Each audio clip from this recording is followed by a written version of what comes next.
despoticamente falando. Gente, está começando a gravar então, tá bem? Esse é o nosso último encontro por videoconferência, então, deste semestre. Que bom, né? Que bom que a disciplina está terminando, né? Deve ter disciplinas que vocês estão fazendo ainda também, né? Não todas.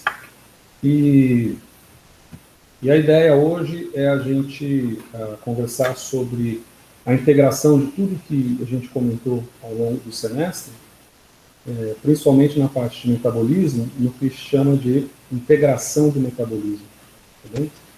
Basicamente é o seguinte, quando você, depois de enzimas, você pega todas as rotas metabólicas e reúne essas rotas metabólicas numa configuração daquele mapa metabólico malucão. Sempre bom deixar aberto o mapa metabólico malucão também. Deixa eu ver aqui.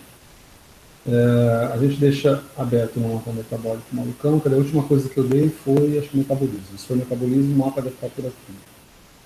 Ah, o mapa aqui. Fechou.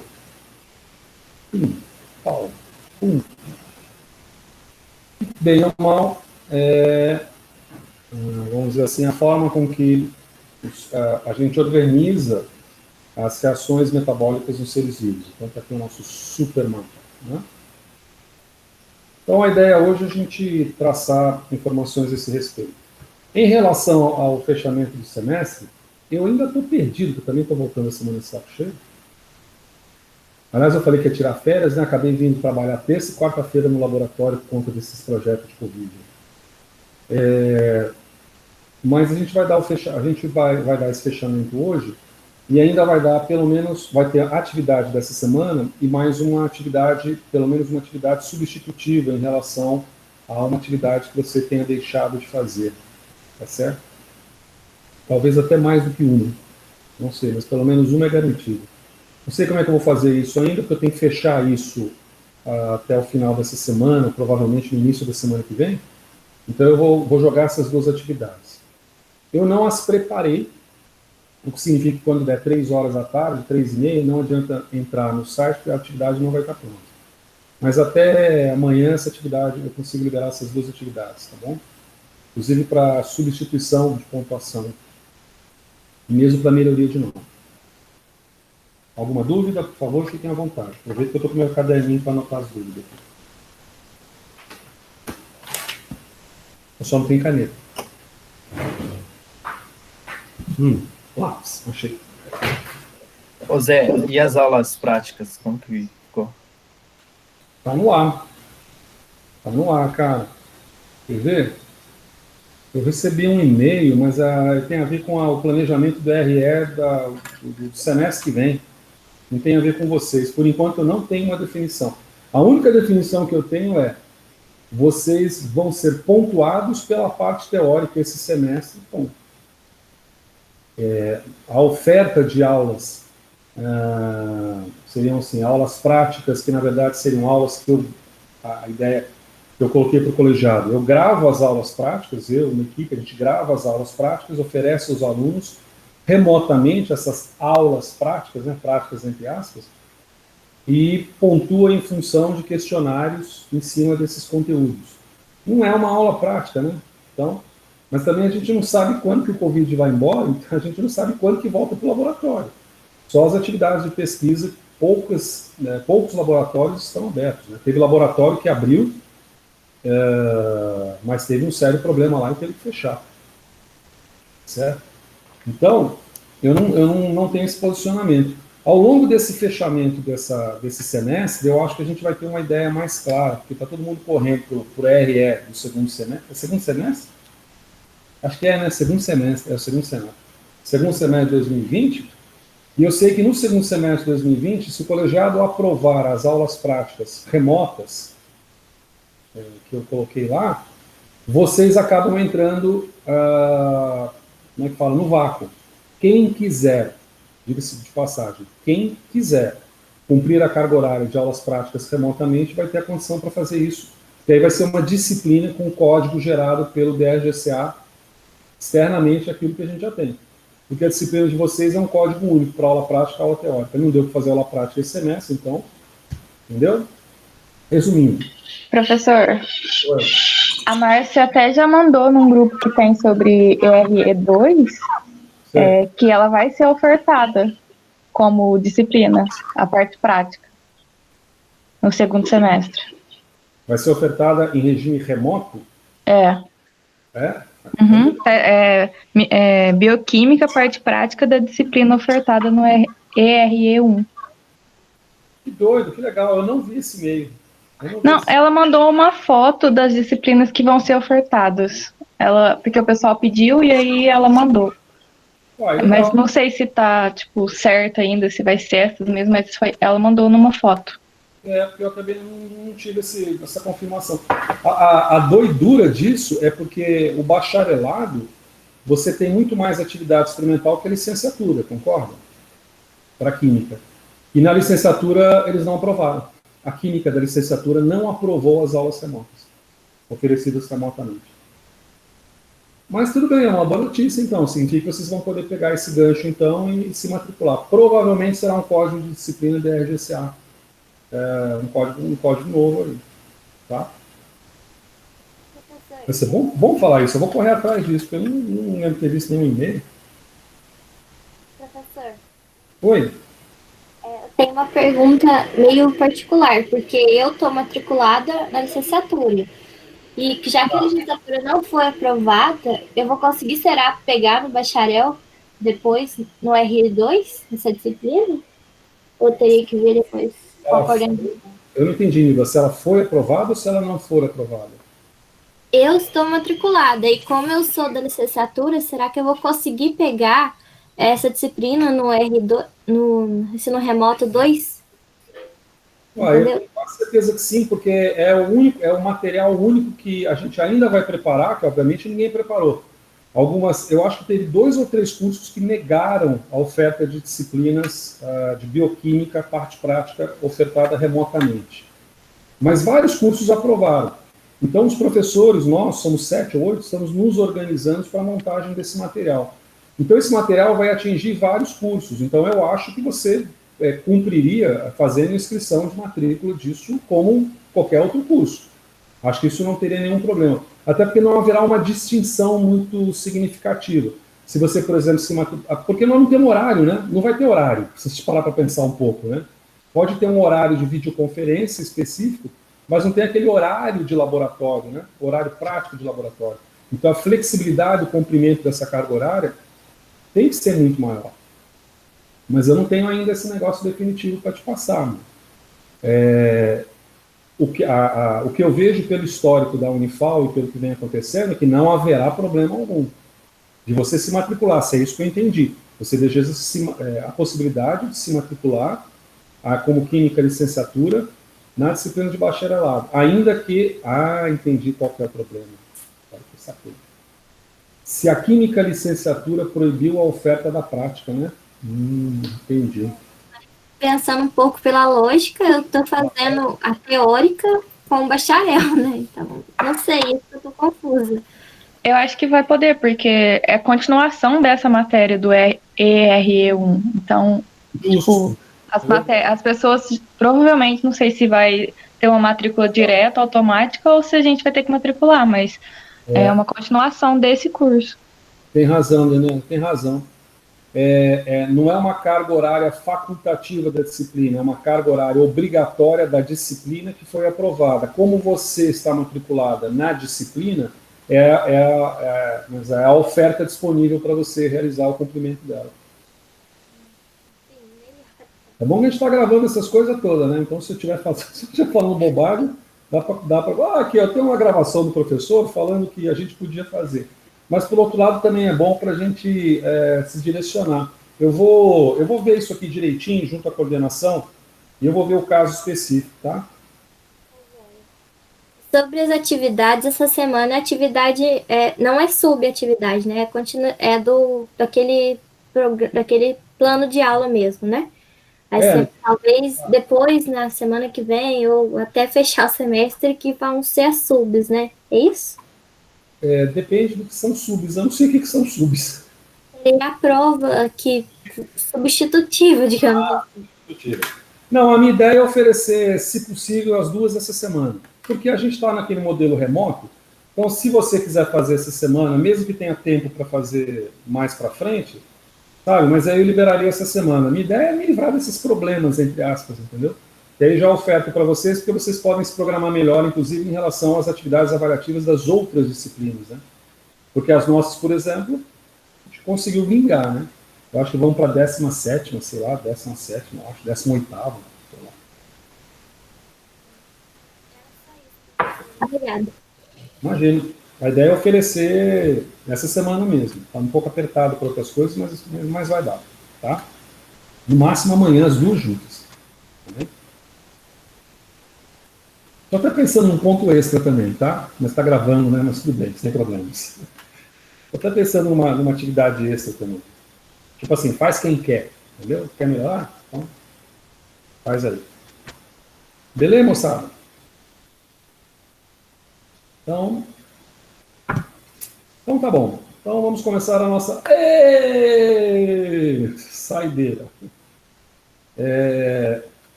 Essa aula, a ideia dela é mostrar para vocês noções da integração metabólica, baseado em tudo aquilo que a gente viu ao longo do semestre, por incrível que pareça, pontuar isso, mostrar alguns softwares, um ou dois softwares que trabalham com essa lógica, como que você integra as várias rotas de metabolismo, pegar o mapa metabólico e tentar situar esse mapa metabólico em condições, acho que tem PowerPoint também para mostrar, em condições fisiológicas e patológicas.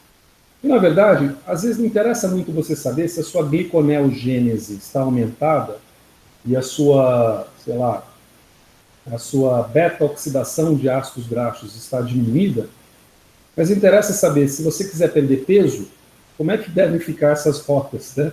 Se você está sob atividade física, como estão essas rotas? Se a atividade física é extenuante, se essas rotas modificam ou não modificam. Se você está num período gestacional ou num período de lactância, né, com relação ao bebezinho, como que o metabolismo, como que esse mapa feioso aqui, ó, como que ele se mexe dinamicamente, como que ele muda o formato dele, redirecionando alguns circuitos metabólicos mais para uma determinada área e para outra determinada área, tá bem? Então isso requer que a gente faça uma breve revisão, inicialmente verbal e depois textual aqui na forma do quadro, né? A gente teve como primeira aula que a gente estava discutindo sobre água. Então essas coisas acontecem na água, em fluidos biológicos, em determinados pHs, segunda, terceira, quarta aula mais ou menos, que são os pHs tidos como fisiológicos. Essas reações químicas são reações de oxidações, são reações de reduções, substituições, não ferem nada, muito antes pelo contrário, é uma síntese das reações complexas que vocês veem, SN1, SN2, na química orgânica principalmente, na qual você tem transformações de aldeídos em cetonas, e vice-versa, processos de isomeria, processos de redução, processos de oxidação, aldeídos para ácidos carboxílicos para monóxidos, e, assim, existe uma infinidade de reações químicas que estão acontecendo e todas elas são aceleradas por determinados grupos poliméricos de proteínas que contêm uma atividade reacional restrita em determinada área chamada sítio ativo, daí, portanto, o nome de enzimas, coisa que a gente viu mais ou menos lá para o segundo mês, terceiro mês, não sei. Dessas enzimaiadas todas que a gente viu, a gente catalogou algumas características básicas dessas enzimas, todas elas, como um todo, e principalmente a caracterização do comportamento da atividade metabólica dela condizente a determinados parâmetros físico-químicos, no caso, parâmetros matemáticos. Parâmetros que têm a ver com difusibilidade, equilíbrio de dissociação, como, por exemplo, Km, um parâmetro de Michaelis-Menten, mas que só não é um equilíbrio de dissociação porque computa dentro de si, em seu formalismo, uma constante cinética, que é o K2, que é o Kcat. E quando a gente pega Kcat, pega Km e brinca com esses valores, você consegue saber se uma enzima está boa, se uma enzima está má, se você modificar um resíduo de aminoácido próximo do sítio ativo ou não. Nesse ínterim, a gente acabou vendo também que várias substâncias podem interagir na superfície da enzima, alterando a resposta da sua atividade biológica ao nome que nós demos de inibidores. Existem ativadores também. E quando a gente apresentou esse mapa metabólico feioso aqui, a gente viu que essas coisas estão mais ou menos alocadas ali, ou seja, as substâncias estão colocadas aí, né? Vários íons ou várias coenzimas que podem participar, cofatores e coenzimas da ação das ações enzimáticas. As ações enzimáticas estão colocadas aí. Vocês têm os 4 fenômenos de controle metabólico principais, recapitulando pela última sacrossanta vez. Oferta de substrato, modulação alostérica, modulação covalente, modulação neuroendócrina. E a gente viu alguns exemplos em que essas situações estão, por assim dizer, espalhadas aí no mapa. Tá bem? E a gente viu no início da introdução do metabolismo, independente das energias envolvidas nesses processos, que existem 2 grandes vertentes aí. Você tem processos chamados de anabólicos e você tem processos chamados de catabólicos. E dentro desses processos você tem os fenômenos, principalmente hormonais, que podem dirigir isso. Ou seja, eu acabei de almoçar. Vocês também, a maior parte, creio eu. A insulina está trabalhando agora. O glicagon não está trabalhando agora. O glicagon vai trabalhar daqui a 40 minutos, 1h30 mais ou menos. Não, 1h30 já é exagerado. Daqui a 40, 60 minutos, no intuito de começar a colocar glicose dentro do soro da gente, dentro do sangue da gente. Então, na integração metabólica, a primeira coisa que a gente tem que saber quando a gente... se a gente quiser desenvolver aqui uma situação, deixa eu começar a desenvolver essa situação a partir daqui. Como eu disse, ia falar, depois ia escrever. What's today's today? Dia 20, tá? Essa aqui é a nossa videoconferência do dia 20. O que é isso? Outubro. De outubro, tá? Então a gente tem integração metabólica aqui. Eu devo fazer alguns quadros aqui, mas eu vou usar PowerPoint também. Integração metabólica. Então, quando a gente fala em integração metabólica, esse metabólico aqui a gente está falando de rotas. Então, o que a gente basicamente está falando é que nós estamos integrando, por exemplo, glicólise, ciclo de Krebs, cadeia respiratória, via das pentoses,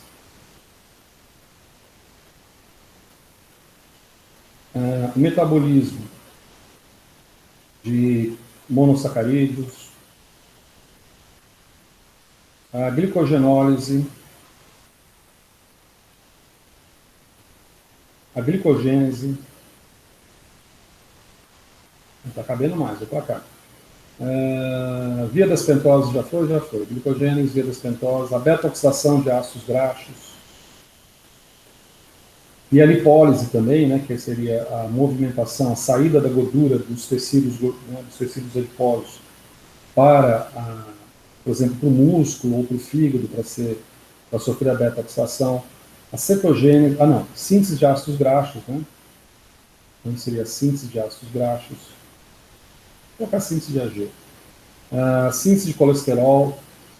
Na verdade não é síntese, é metabolismo, porque colesterol vale outras coisas. Opa. Não devia ter escrito aqui, né? Desculpa, eu vou apagar isso aqui. Vai ficar muito apertadinho. Está muito apertadinho. Já sei, é só ir descendo. Síntese de ácidos graxos. Beta-oxidação de ácidos graxos. Cetogênese. Cetólise. Metabolismo que não deu tempo de ver, que seria o metabolismo de aminoácidos. Deixa eu ver se está faltando mais basicão. Acho que não, são os principais. 1, 2, 3, 4, 5, 6, 7, 8, 9, 10, 11, 12 rotas. Na verdade, dá umas 15 rotas mais ou menos. Deve ter faltado aqui algum. Tá, metabolismo do colesterol é um deles.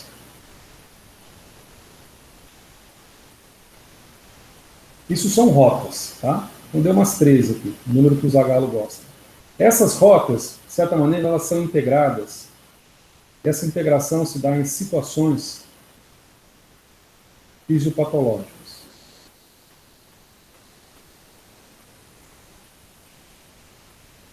fisiopatológicas. Vou colocar assim, ó. Uhul, eita, eita. Mais um chazinho.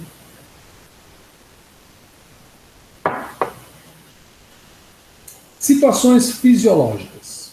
Vou começar a mudar a cor, né? Não, vai, muda a cor, vai. Bem. Situações fisiológicas. Absorção. É o processo que todos nós, quem se alimentou razoavelmente agora na hora do almoço, está passando. É o processo chamado absortivo. Tá bem? Agora, quem não comeu desde manhã cedo, está num processo de jejum. Jejum transitório, mas é um processo de jejum. São processos fisiológicos. Outro processo fisiológico é, por exemplo, a gestação. Outro processo fisiológico pode ser o exercício físico. Esforço físico. Exercício físico. Exercício. Existem processos patológicos. Então você pode ter, por exemplo, o diabetes. Um processo metabólico patológico. Você pode ter, por exemplo, um jejum prolongado, ou seja, uma inanição. Eu nem diria que isso é um processo patológico, mas a inanição seria uma situação mais severa de um quadro de jejum, tá? Como está aqui. Aqui também entra a lactação. Lactação também é fisiológica. Um outro quadro seria a obesidade. A obesidade se dá quando você tem um metabolismo absortivo exagerado. Tá? Em relação à atividade física, você pode ter a situação de estresse. Estresse físico. Não é um estresse mental, estresse físico. A atividade física ela é legal até um determinado ponto. Depois de um determinado ponto, ela se torna extenuante. E aí os benefícios de uma atividade física moderada, ou mesmo intensa, passam a ser mais agressivos para o corpo. Como, por exemplo, a formação de radicais livres e a destruição de tecidos, inclusive. Tá? Outro, alcoolismo.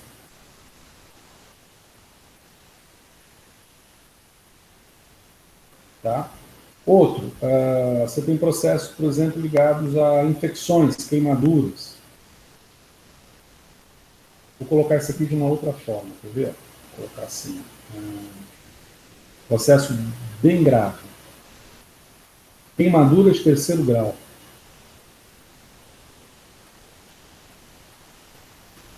Por que eu estou colocando terceiro grau? Porque é bem grave. Um pouco abaixo de uma queimadura de terceiro grau, você pode ter, por exemplo, um politraumatismo.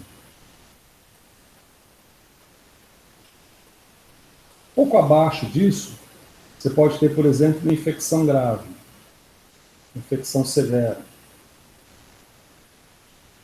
microbiana. Né? E um pouco abaixo disso, você pode ter, não sei exatamente o que você pode ter. Todas essas, e por aí você vai enumerando. Então, quando você fala em integração metabólica, o que você deseja é pegar essas rotas do metabolismo e encaixar nessas situações fisiopatológicas para verificar quais são as tendências, como que o mapa metabólico, ou seja, como que essa estrutura sofisticada, ela se comporta, essa estrutura sofisticada. A outra era só um pedaço da sofisticação dela. Tá? Nesse sentido, não importando a rota metabólica, o que a gente faz, eu estou fazendo quadro, eu comecei a escrever esse quadro da esquerda para a direita, vai ser da esquerda para a direita mesmo, não tem jeito. A gente associa isso, essas situações, vou mudar novamente a cor aqui, ó, a gente associa isso a um determinado tipo de racional ou POP. Protocolo operacional, não é POP? É POP que chama? Protocolo operacional padrão, uma coisa assim, agora esqueci, versus rota aqui, ó. A gente associa a essas situações algumas perguntas que exigem respostas. Então, vou colocar aqui a primeira pergunta. Já que está tudo colorido aqui, eu vou manter a cor aqui. A primeira pergunta que você tem que fazer, vou colocar aqui, ó, perguntas.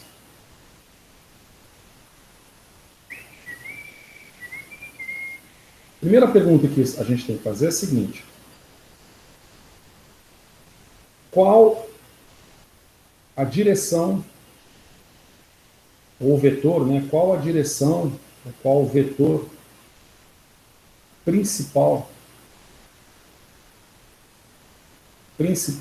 do quadro, ou das situações, né? Quadro barra situação. Quando a gente faz essa pergunta, vou colocar em amarelinho, a gente quer as seguintes respostas. A gente quer saber se é anabólico ou catabólico. Então, se tiver, assim, uma questão de VOF aí na atividade, VOF não, uma associação de colunas, para você colocar o que é anabólico, o que é catabólico nesses quadros que estão em azul, né? A gente diria, por exemplo, a absorção é um quadro, vou colocar aqui anabólico A, catabólico C, tá bom? Então a gente diria que a absorção é anabólica. O jejum já é catabólico. São dois processos fisiológicos antagônicos, correto? A gente diria que a gestação é o quê? Anabólico ou catabólico? Depende de quem é o alvo, tá? Se o alvo é a gestante, a situação é terrivelmente catabólica. Vocês mesmo já devem ter ouvido falar que a mulher grávida come por duas. É uma falácia, um exagero, e a recomendação de prescrição clínica alimentar é que seja em torno de 1/3 a mais a refeição, a 40% a mais a refeição.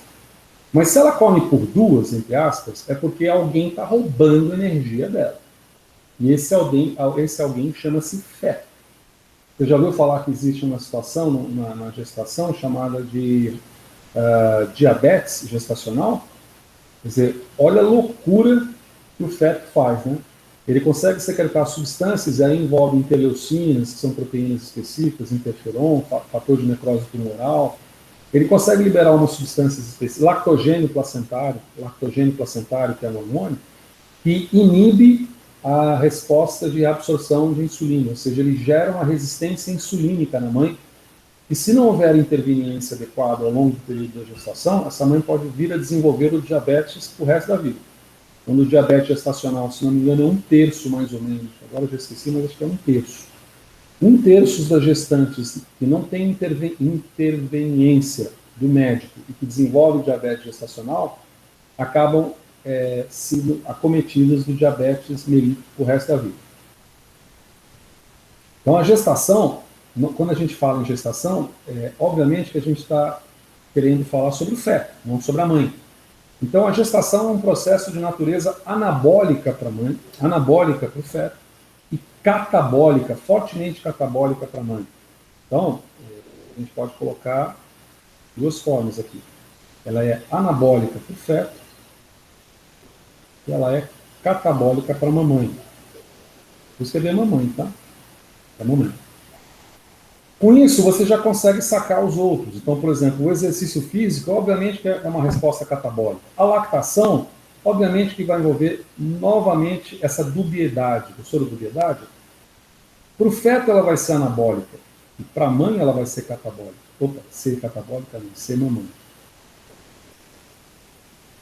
Então, por exemplo, na lactação, o que é o leite? O leite é composto de quê? Uma emulsão, né, lipídica, né, uma emulsão que contém muita proteína, acho que mais de 1.500 proteínas já foram identificadas, entre elas a lactoferrina, a lactalbumina, caseína, alfa, beta, gama, caseína, delta, muita proteína, muito açúcar, que é glicose, na verdade, na forma de uma lactose. Então você pega uma molécula de glicose, pega uma molécula de galactose, junta as duas e forma a lactose, né, do leite. Nas primeiras ejeções lácteas, você tem mais proteína, principalmente proteína de defesa da mãe, tipo imunoglobulina G, hoje, Covid, todo mundo fala IgG, né? Imunoglobulina materna, IgM, né? Você tem bastante IgM, e essa IgM vai ser trocada pela IgG. E depois de trocada pela IgG, a quantidade de proteínas, portanto de anticorpos no leite, eles vão reduzindo porque a criança recém-nascida começa a produzir os seus próprios anticorpos. Tem uma fase mais ou menos definida disso. Mas o que importa é que, assim, veja que quando você está amamentando, quando você está terceiro, por exemplo, na 30ª semana gestacional, principalmente, o processo ali é um processo extremamente catabólico para a mãe. Há mães que acabam desenvolvendo uma cetoacidose, nós comentamos sobre isso. Uma cetoacidose. O que é a cetoacidose? A acidificação do sangue, por exemplo, o diabético, ele sofre uma acidificação do sangue, e como ele não consegue queimar o açúcar, ele queima o lipídio. Nós vimos isso, recordar é viver. Então você tem aqui, deixa eu diminuir um pouquinho talvez o tamanho. Ele não consegue queimar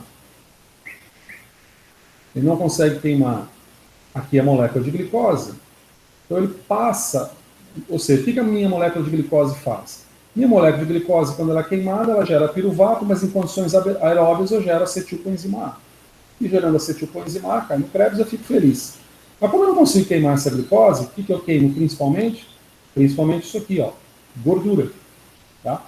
Então, na verdade, a queima da gordura está para cá. Né? Aqui, ó, oxidação. Eu queimo a gordura e a queima da gordura me libera acetilcoenzima A.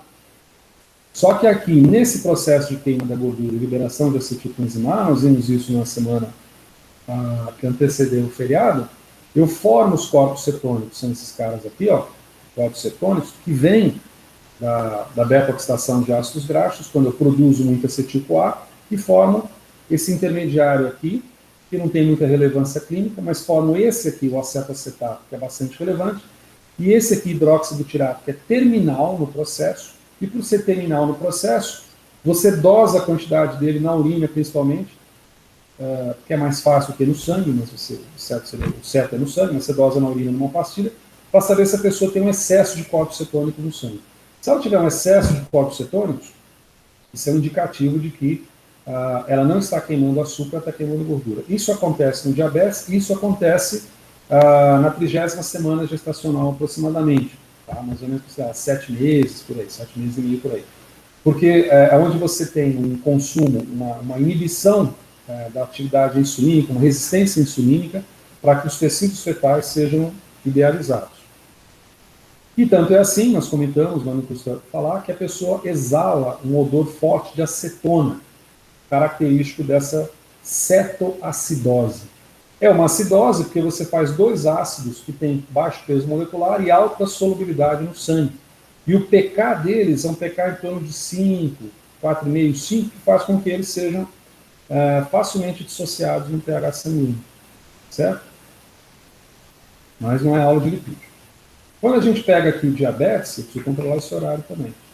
O diabetes vai ser o quê? Acha que ele vai ser mais anabólico ou ele vai ser mais catabólico?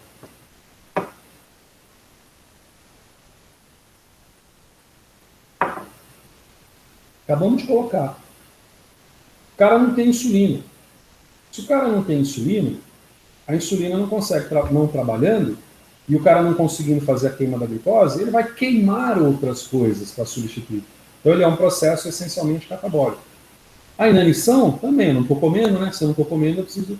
A obesidade, super anabólico, né? Desnecessariamente anabólico. O estresse físico, extremamente catabólico. O alcoolismo, eu nunca ouvi falar de ninguém que cresceu bem tomando cachaça. Então é um processo catabólico, como a gente vai ilustrar num PowerPoint aí, tá? Em que você tem a interrupção de várias rotas metabólicas, fazendo com que você não consiga absorver os nutrientes. E não absorvendo esses nutrientes, principalmente não, muito, vitaminas do complexo B, que nós vimos que são necessárias para a síntese das coenzimas, que por sua vez são necessárias para várias enzimas trabalharem, né? Lembra da biotina? A biotina é que ajuda a fazer açúcar e ajuda a fazer aminoácidos, por exemplo, né? E ajuda a fazer gordura também, ajuda a sintetizar ácidos graxos, quer dizer, esses processos são bloqueados. Queimadura de terceiro grau, fortemente catabólico. Politraumatismo, fortemente catabólico.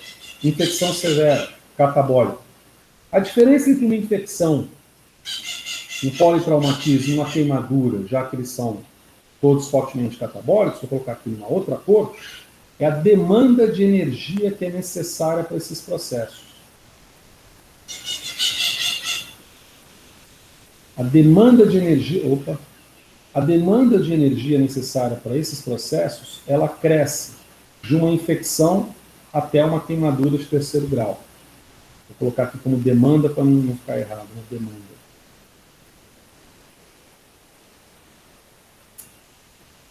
Num calbeu.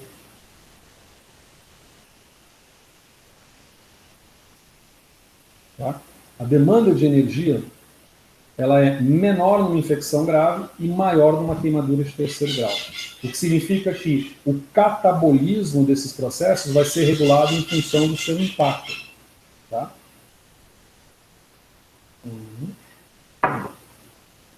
Pois bem, então essa pergunta estaria respondida. Ó. Qual a direção e o vetor principal do quadro da situação? A gente comentou bastante, enquanto estava falando dessas situações, a gente comentou bastante que, insulina aqui, insulina não ali, né? Então, uma grande pergunta que se faz, qual ou quais o hormônio, vamos colocar quais, né? Não, quais? O osso, hormônios reguladores. Hormônios reguladores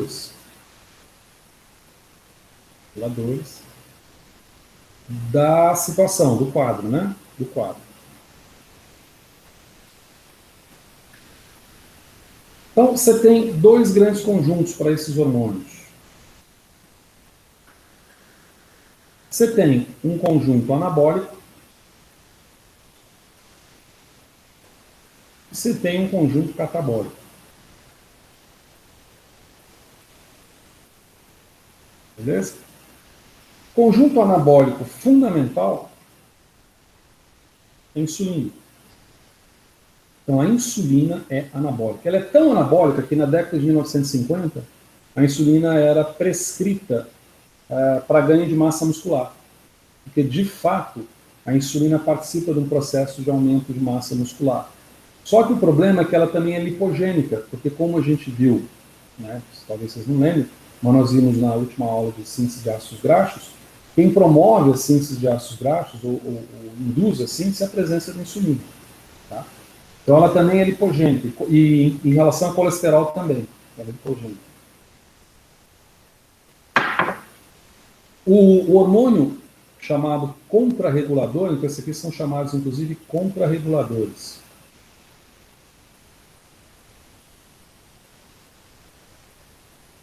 Hormônios contrarreguladores. Então, de modo, o principal vai ser o glicagon.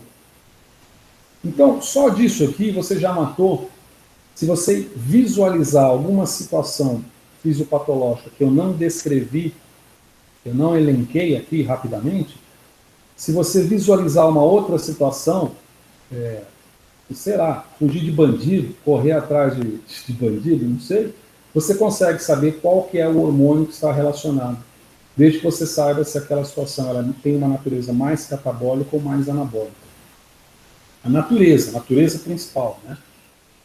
Só que você tem outros hormônios anabólicos. Você tem, por exemplo, as chamadas somatomedinas. Eu vou colocar isso aqui em letra minúscula, porque o que importa aqui mais é a insulina. Então você tem os somatomedinas.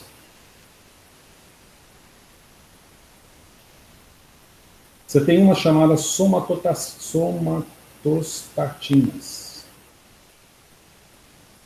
Estatinas. Né? Estatinas estão ligadas a STA. Ester é gordura. Então, estatinas são aquelas substâncias para reduzir gordura.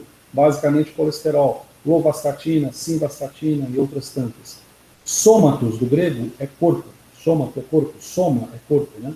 Então, somatomedinas e somatostatinas são substâncias para aumentar a estrutura corporal.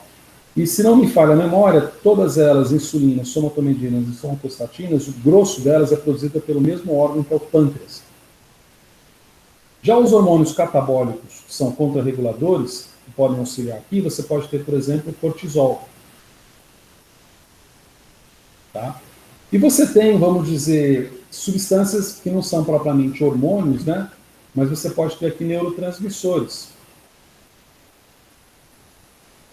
Nem vou colocar como neurotransmissores, vou colocar aqui como catecolaminas,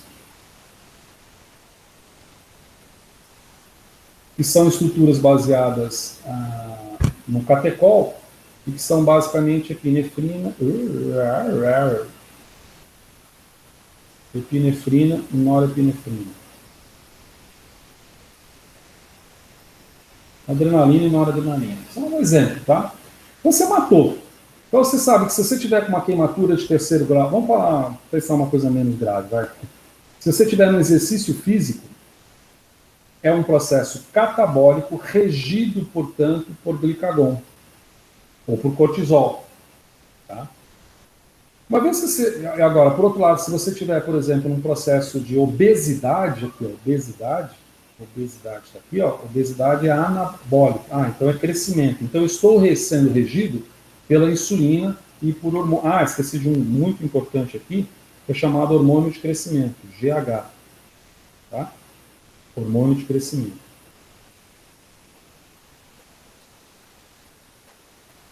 Então, com isso, você tem um delineamento. Quais os hormônios que estão atuando ali. Bom, então, se você já sabe quais são os hormônios, principalmente em relação à insulina e glicagon, talvez você consiga responder, mas não vai dar para responder nesse quadro aqui, você consiga responder quais são as rotas que estão presentes naquela situação. Então, deixa eu salvar isso aqui antes de abrir um outro quadro. Salvar como? Vou dar o nome de um aqui. E aí já vou exportar para PDF. E agora eu vou entrar aqui. A última aula, já sei até como é que faz o babado aqui. Aqui. O que eu vou ter que fazer mesmo? Esqueci. Tá aqui. Aqui, VC20, integração 2. VC 20 de outubro, integração.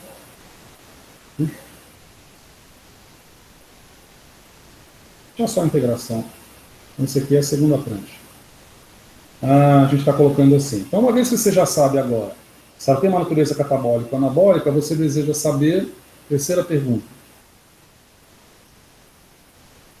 Quais as rotas envolvidas? Quais as rotas envolvidas no quadro? Então é uma espécie de visualização de trás para frente, né? A gente viu desde há 2 meses atrás, mais ou menos, quando a gente discutiu a introdução ao metabolismo, a gente começou a comentar sobre o metabolismo e as rotas metabólicas, iniciando na via glicolítica, na glicólise, terminamos ali na transporte lipídico, na verdade na oxidação de ácidos graxos, em que você detecta ali mecanismo da rota, lógica da via da rota, o que ela precisa para poder acontecer. Mas será que ela está acontecendo naquela situação presente? Agora, 2 horas da tarde quase, quando for, a gente já está começando a experimentar provavelmente o início de uma gliconeogênese. Então, a gente não estava experimentando gliconeogênese há meia hora atrás, para quem almoçou por volta da 12h30.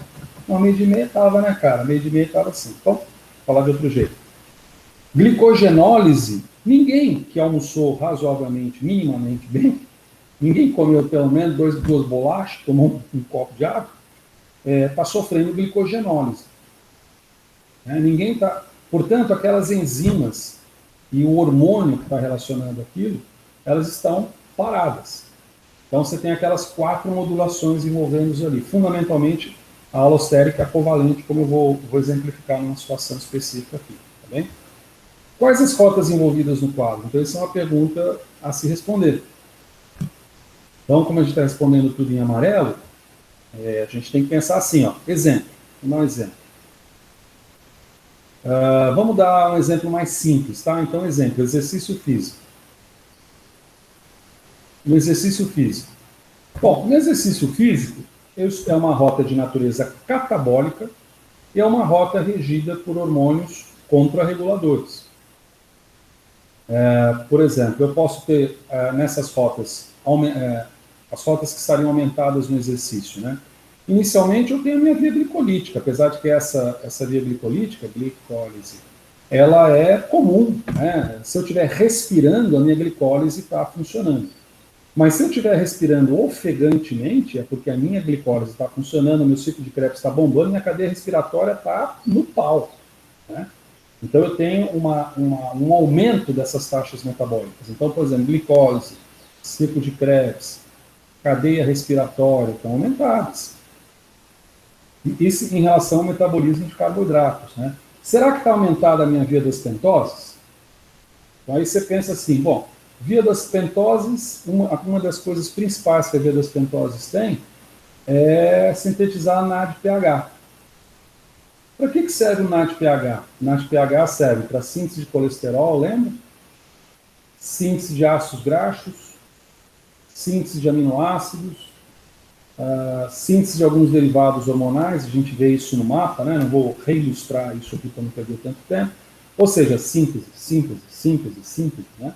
Então, na minha atividade física, eu não estou fazendo síntese, eu estou fazendo quebra, degradação, catabolismo. Então, muito provavelmente, essa via das pentoses, ela está mais regulada.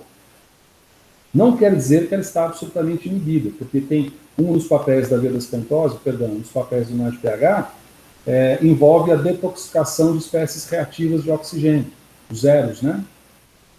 Ou radicais livres. E no exercício mais prolongado, em que eu sofro a destruição tecidual, eu gero também mais radicais livres e eu preciso ter uma resposta contrária a isso. Mas, via de regra, se a gente colocasse uma visão panorâmica, como a via das pentoses tem uma natureza mais anabólica por conta do NADPH do que catabólica, e o exercício físico é catabólico, ela está mais segurando. Você pode até argumentar assim, mas o senhor disse que ela é um tampão de glicose, e eu estou precisando de glicose para poder queimar. Tudo bem. Só que a quantidade de glicose que você pega aí é muito pequena. É uma molécula de glicose na via das pentoses todinho. É muito mais fácil na atividade física você ter uma glicogenólise. Ou seja, a liberação de moléculas de glicose é advindas de um polímero de 5.000 unidades. É muito mais fácil eu oferecer a glicose desse jeito, tá certo? Do que oferecer a glicólise pela via das pentoses. Ela está lá como um plano B. Mas o principal foco dela está na produção de NADPH, porque você não tem um outro lugar no mapa metabólico em que você tem uma produção maciça de NADPH que tem natureza biosintética. Vou só bater aqui, que eu estou numa sessão espírita, então eu preciso ver aqui. Não, tudo bem, só queria ver se alguém tinha se manifestado aqui. Às vezes eu acho que eu estou numa sessão espírita falando comigo mesmo. Então, vamos lá. Com todo respeito ao kardecismo e outras correntes de filosofia. Respeito e até, digamos assim, apreciação. Então vamos lá. Exercício, papum, pei, papum, pau. Glicogenólise, tá. Será que a minha síntese de ácidos graxos está ocorrendo no exercício físico?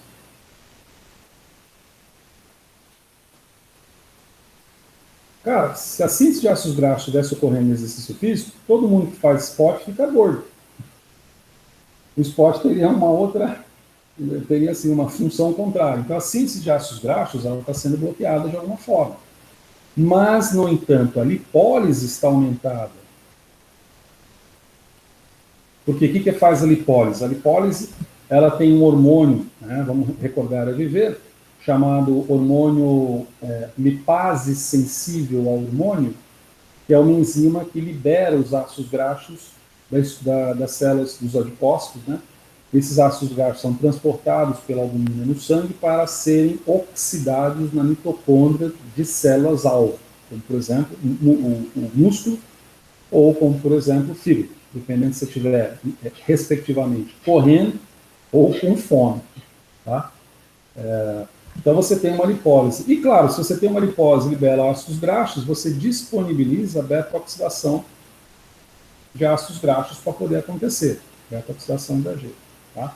Então, veja que a compreensão dessas rotas metabólicas, ela não é o alvo em si do estudo do metabolismo, né, como a gente vê nos livros. Né? Os livros escrevem, param lá 50% ou mais, descrevendo intimamente as relações bíblicas que existem dentro dessas rotas. De coenzimas, enzima A, disso que entra, aquilo que sai, aquilo que faz, aquilo que não sei o quê. Quando, na verdade, a inspeção visual mais grosseira nos mostra que a beta-oxidação é uma rota legal, está ativa na atividade física. Então, a gente já está numa terceira pergunta, no qual você tem um quadro metabólico qualquer em mente, e você consegue direcionar se ele é anabólico, se ele é catabólico, primeira pergunta, se ele é regido por glicagon ou insulina, ou se for uma atividade física, o glicagon não importa muito, tá? Isso é importante que se diga, o glicagon não é tão importante assim numa atividade física como é o cortisol. Cortisol para atividade física e a adrenalina, ou seja, a epinefrina para atividade física é mais importante do que o glicagon. O glicagon, produzido também pelo pâncreas, aliás, o pâncreas é ótimo, ele produz a insulina e o glicagon. Insulina nas células beta, glicagon nas células alfa. Os dois muito próximos do ponto de vista geográfico. Quem tem problema de pâncreas tem um problema sério, né? Eu viajei na maionese, agora não sei para onde que eu fui. Mas você responde a segunda pergunta, responde qual que é o hormônio que rege, e depois responde quais são as rotas envolvidas no quadro. É isso que a gente se propõe aqui. Bom, você definiu o quadro. Se você definiu o quadro, fica mais fácil agora você detectar, por exemplo, quais as enzimas. Eu diria dois nomes aqui. Quais as enzimas-chave envolvidas no processo?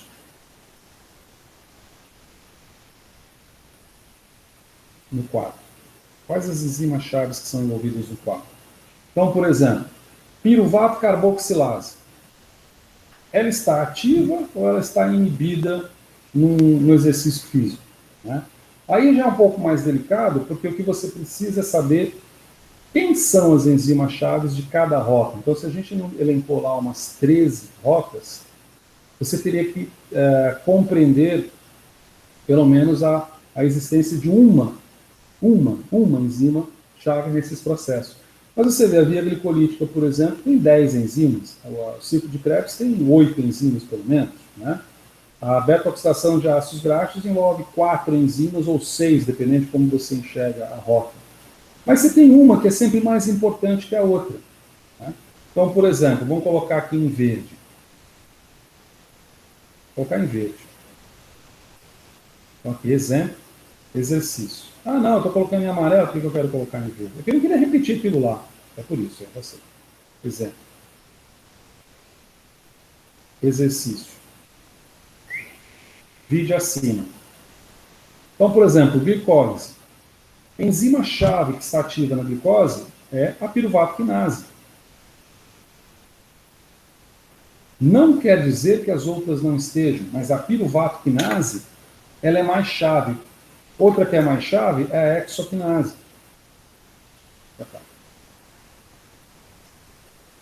Hexoquinase. Por que a gente fala que essas aqui são mais chaves do que as outras? O que me define se uma enzima é chave ou não? A gente colocou isso num outro momento. Vamos pegar aqui a via glicolítica para ficar bem claro. Que tal o piruvato? A gente falou da piruvato quinase, né? A piruvato quinase está aqui, ó. Ela é controlada pela oferta de substrato, ela é controlada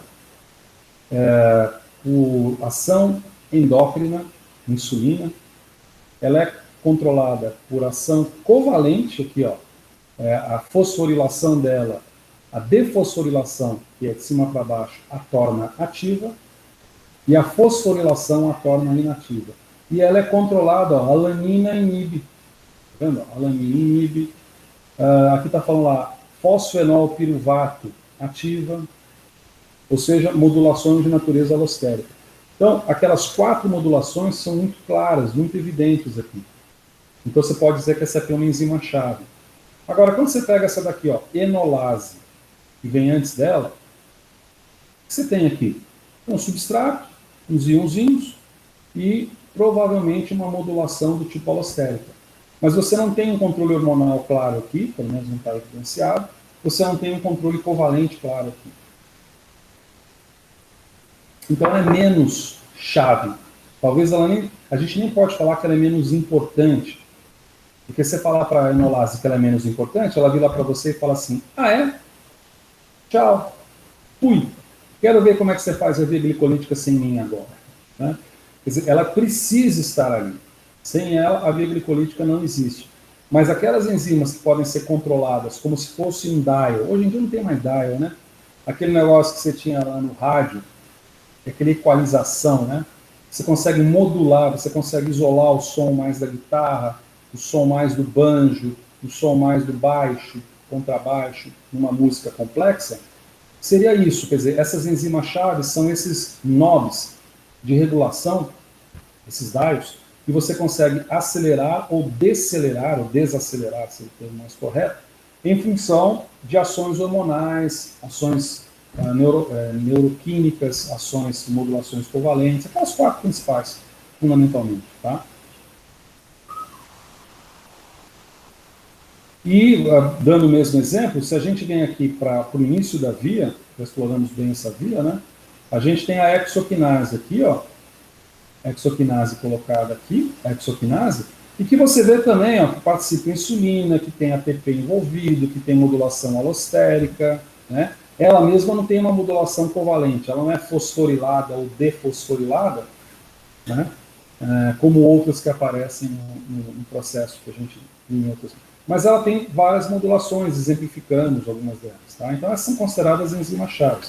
Então, quando eu retorno numa situação como essa, eu posso enumerar outras enzimas-chave desse processo. Não vou usar o mapa para não ficar chateação, porque eu já quero começar a mostrar uma mídia para vocês, em que, por exemplo, você tem o ciclo de Krebs. Quer dizer, uma enzima-chave seria a enzima que inicia citrato-sintase.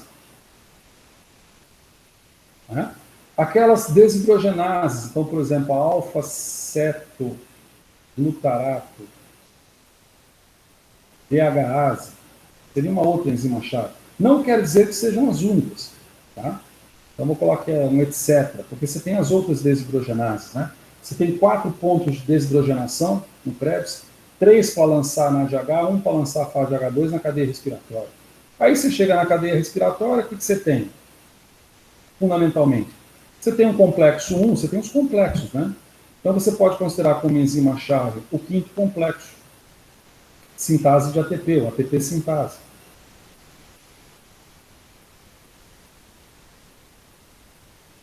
Você chega na glicogenólise, qual a enzima-chave do processo da glicogenólise?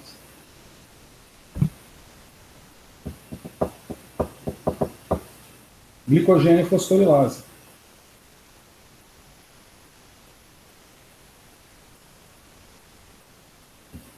Da lipólise, lipase sensível ao hormônio.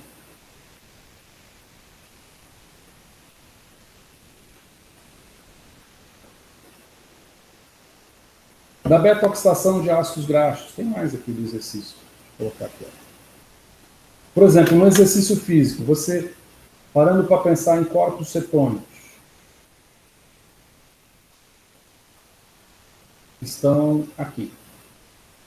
Parando para pensar em corpos cetônicos, a gente diria que você tem mais a geração, a produção desses corpos cetônicos ou a queima desses corpos cetônicos? Eu produzo mais os corpos cetônicos ou eu queimo esses corpos cetônicos? Ou seja, eu tenho mais a cetogênese ou eu tenho mais a cetólise?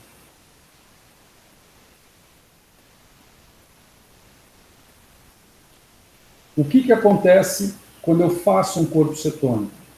Eu pego acetil-CoA, que está aqui, ó, que veio, por exemplo, da queima de gordura, e monto o corpo cetônico aqui.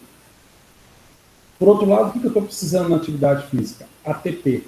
Da onde vem ATP? Cadeia respiratória. Que está ligado a quem? Ciclo de Krebs. Que está ligado a que substância? Acetilcoenzima A. Então eu preciso ter ofertas de acetilcoenzima A para ter meu ciclo de Krebs funcionando e a cadeia respiratória gerando ATP suficiente para a contração dos músculos, né, no exercício físico. Se eu construir um corpo cetônico, eu o farei a partir da acetil-CoA. Então eu vou represar, eu vou resguardar a acetil-CoA e não vou deixar ela entrar no Krebs. Não é esse o propósito. O propósito é que ele entre no Krebs. Então eu tenho a cetólise. Então eu tenho essa enzima aqui, que é chamada beta-hidroxibutirato desidrogenase, como sendo a principal enzima do processo de cetólise, ou seja, quebra, oxidação de corpos cetônicos. Para quê? E daí eu faço o processo reverso e gero acetilcoenzima A, que vai entrar no circuito. Tá certo? Então, nesse sentido, eu acabo tendo, esqueci de colocar aqui, né, cetólise aqui, ó, cetólise. Então, já que eu já coloquei, já falei o nome da licinha, né, é a beta-hidroxibutirato desidrogenase. Butirato DHase. E a beta-oxidação de ácidos graxos? Você pode escolher. Né? Em princípio, você pode escolher. A beta-oxidação está aqui, ó. Você pode escolher. Né? Mas dentre essas que você pode escolher, essa acil-CoA desidrogenase é muito importante, e essa aqui, ó, que também é chamada beta-hidroxiacilcoenzima desidrogenase, é muito importante. Né? É onde você tem a produção de NAD de FADH2, produção de NADH. Né? São os dois pontos na espiral da beta-oxidação de ácidos graxos que você tem a produção das coenzimas que na cadeia respiratória vão gerar o ATP que eu estou precisando para aquela atividade física, certo? Não sei se está certo. Então, beta-hidroxiacilcoenzima desidrogenase, por exemplo.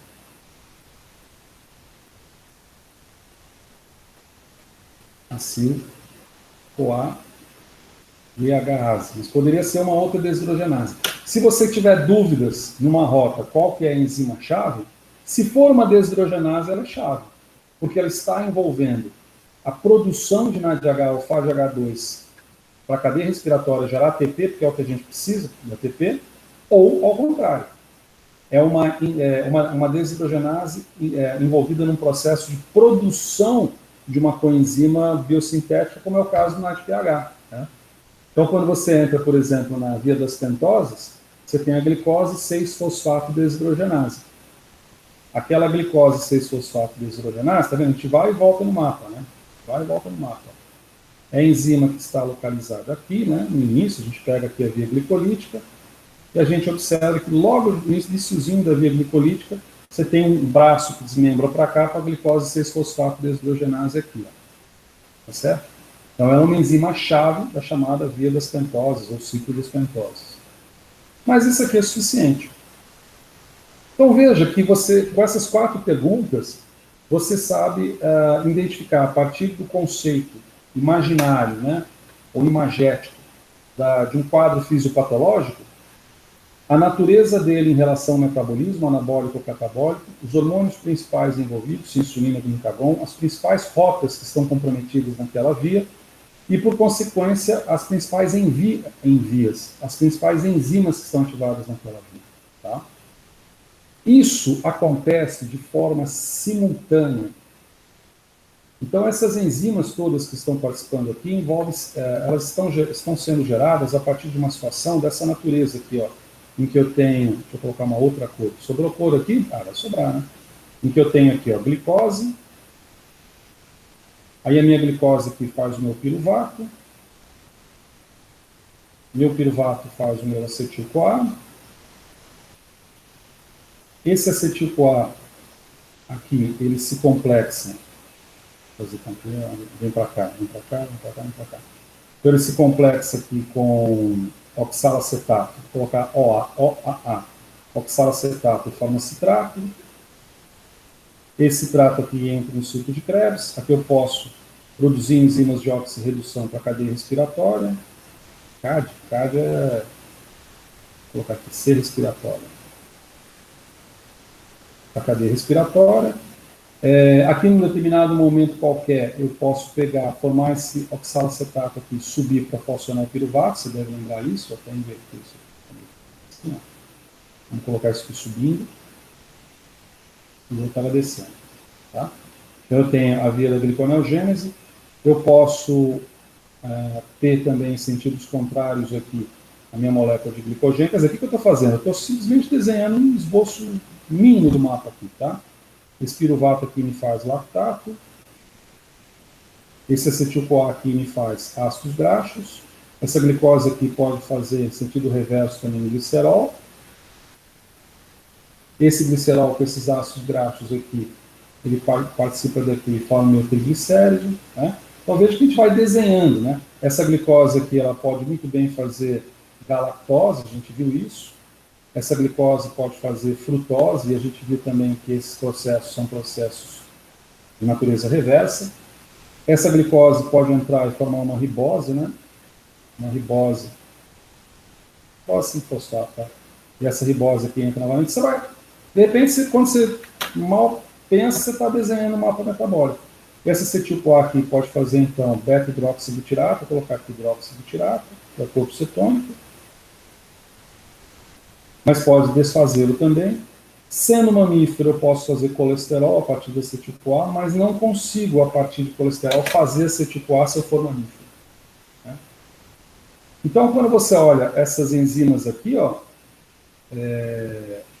você vai observar a presença delas distribuídas, irradiadas, em cada uma dessas rocas que você vier a perceber por aqui. Ó. E elas vão ter, e essas atividades elas vão ser simultâneas. Então tem duas mídias que eu quero mostrar para vocês hoje. Como que isso acontece de forma simultânea? Né? Quando eu falo que eu estou tendo uma quebra de corpos cetônicos, que a enzima-alvo é a butirato desidrogenase, beta-hidroxibutirato desidrogenase,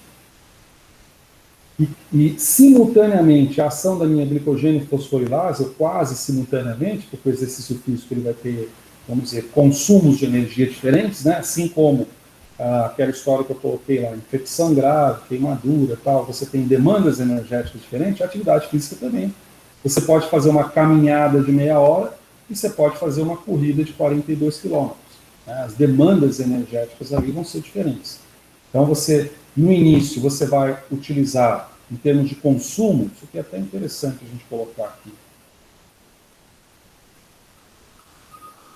Eu não sei se seriam as perguntas. Eu acho que dessas perguntas seriam isso daqui, tá? Vou colocar aqui, ó, combustíveis. A gente já colocou esses combustíveis, mas antes de apresentar a mídia, eu preciso reativar essa lógica, tá? Combustíveis utilizados. Os combustíveis utilizados, eu vou colocar numa sequência, mais ou menos uma sequência, são o seguinte. O primeiro combustível utilizado é a glicose circulante. A primeira coisa que eu tenho é a glicose circulante, tá? Então, eu vou fazer uma seta. Ih, será que eu acabei aqui? Vamos fazer a seta para cá.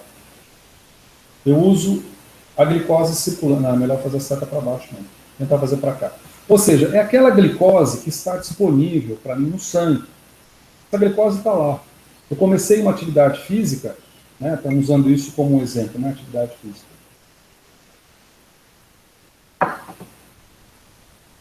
É a glicose que eu tenho disponível. É a glicose circulante. Essa glicose circulante chega uma hora que ela começa a falhar um pouquinho. Então eu começo a utilizar, por exemplo, alanina e glutamina. Porque vocês devem lembrar que pela gliconeogênese,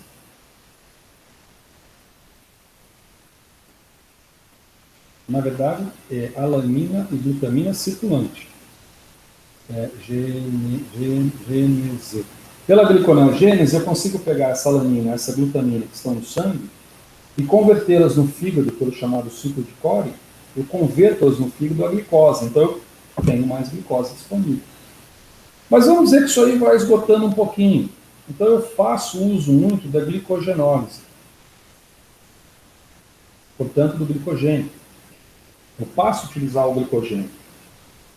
Então, a queima do glicogênio, nós vimos, em nenhum momento essa queima de glicogênio aconteceu na mitocôndria, ela acontece no citoplasma. Em nenhum momento ela demanda oxigênio. Então, é claro que eu queimo o glicogênio quando a minha atividade já está uma atividade um pouco mais exagerada.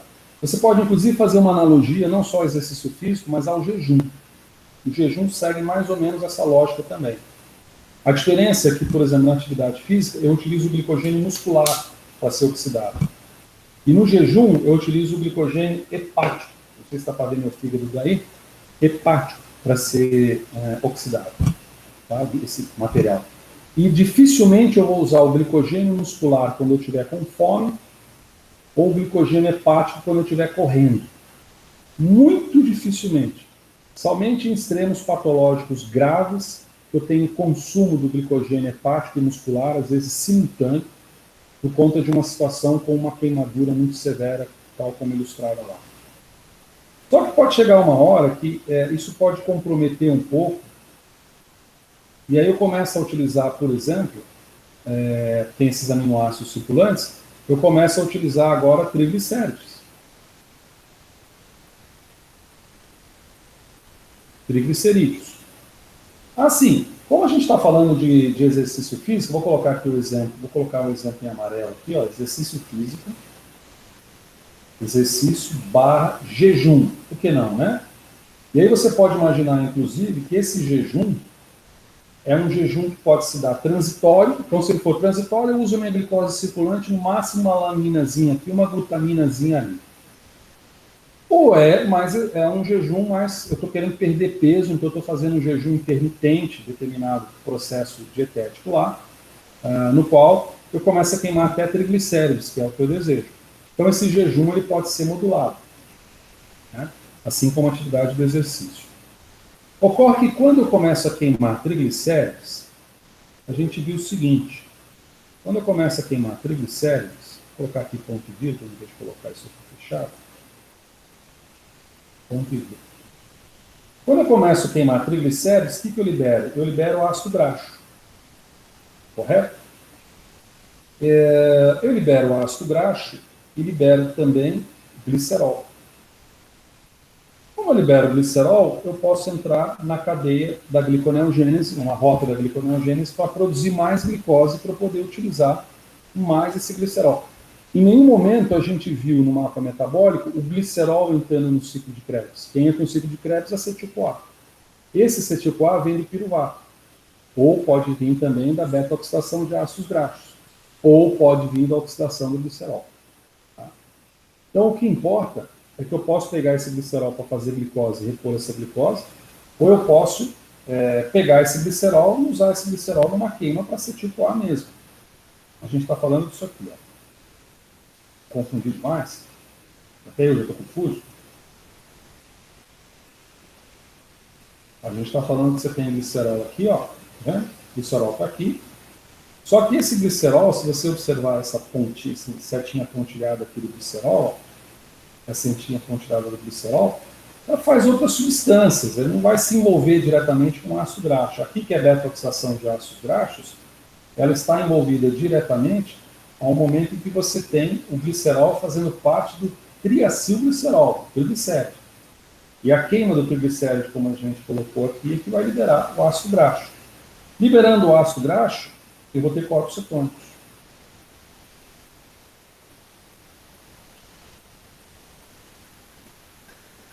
Então veja quantos combustíveis a gente tem. A gente tem, assim, tinha esquecido, né?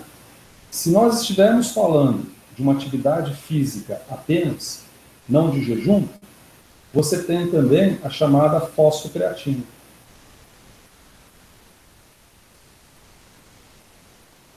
Então você tem um combustível aqui, 2, 3, 4, 5, 6, 7.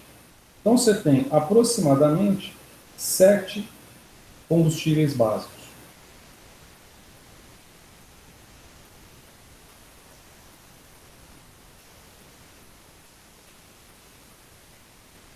Aproximadamente 7 combustíveis básicos. Independente das suas energias, etc. e tal, são os que estão relacionados às situações. Vamos colocar agora uma mídia, vou salvar esse negócio aqui, né? Coloca 2. Vou colocar isso aqui, colocar no PDF. Vou exemplificar uma mídia, 2, tá? Em que a gente vai, vocês vão conseguir visualizar isso bonitinho. A mídia já está aqui, ó. Essa é uma mídia da Universidade Estadual da Unicamp que pode ser pega, eu até falo pega, mas fazer o quê, né? O pessoal fala pega, não fala pega. Que pode ser visualizada aqui, ó, Biblioteca Digital de Ciências da Unicamp, na área de softwares. Um monte lá. Nossa, expressão esquisita isso aqui. Well, bem. Isso aqui é uma mídia bem bonitinha. Ela vai mostrar esse exemplo que a gente está colocando, só que de uma maneira animada. Animada, não aminada. Esse aqui que eu tenho é uma versão de 2004, mas se você for no site deve ter a versão atual. Olha como é que é bonitinho, ó. exercício físico e jejum. Então aqui tem vamos colocar, você tem um cronômetro, bem? Nesse cronômetro eu posso iniciar e posso zerar esse cronômetro, eu vou disponibilizar para vocês no módulo. Aqui você tem vários tipos de situações ligadas à atividade física, salto, golfe, que é um tempo rápido, uma corrida de 100 metros rasos, 10 segundos. Em 2004 era 10 segundos, mas para um cara bom na fita, acho que é 8, né? Cara do... acho que é 8. 400 metros, maratona de 2 horas, e depois jejum curto, que é um jejum de 12 horas, e um jejum prolongado, que é um jejum de 3 dias, mais ou menos, né, aproximadamente. Então são quadros diferentes que a gente pode simular. Bom, quais são os sistemas envolvidos? Vocês têm o sistema ATP-PC. O que é isso? ATP, ATP, e PC é o que nós escrevemos aqui, ó, cadê? Escrevi em algum lugar. Fosfocreatina. É PC porque, na verdade, é em inglês, tá? Fósforo em inglês. Basicamente, esse sistema chama sistema ATP, porque você tem essa fosfocreatina, nós já exemplificamos isso, não recordaram de ver, né? Fosfocreatina, por ação da creatina sinase, ou fosfocreatina sinase, ou quinase, vai te liberar creatinina e uma molécula de ATP. Tá? Acabou que eu desenhei aqui, então é melhor salvar por aqui. Anaerobiose, lactato, ou seja, é um sistema provido basicamente de queima de glicose para produzir piruvato, né, e piruvato e lactato. E a aerobiose é algo que vai envolver o oxigênio, e que você tem processos principais ocorrendo na cadeia respiratória. Esses processos são advindos da queima do combustível açucarado, né, combustível aldônico da glicose, ou combustível cetônico do ácido graxo. Né? Ou seja, ácido graxo ele é degradado, libera acetilcoenzima A cai no Krebs cadeia. Glicose anaeróbia, acetil-CoA, acetil-CoA cadeia. Então vamos brincar. Tá? E aqui você tem 4 estoques principais, ó, fosfocreatina, glicogênio, ácido graxo, proteína, gente, esqueci o básico. Quando tudo ou mais falhar, cadê minha setinha?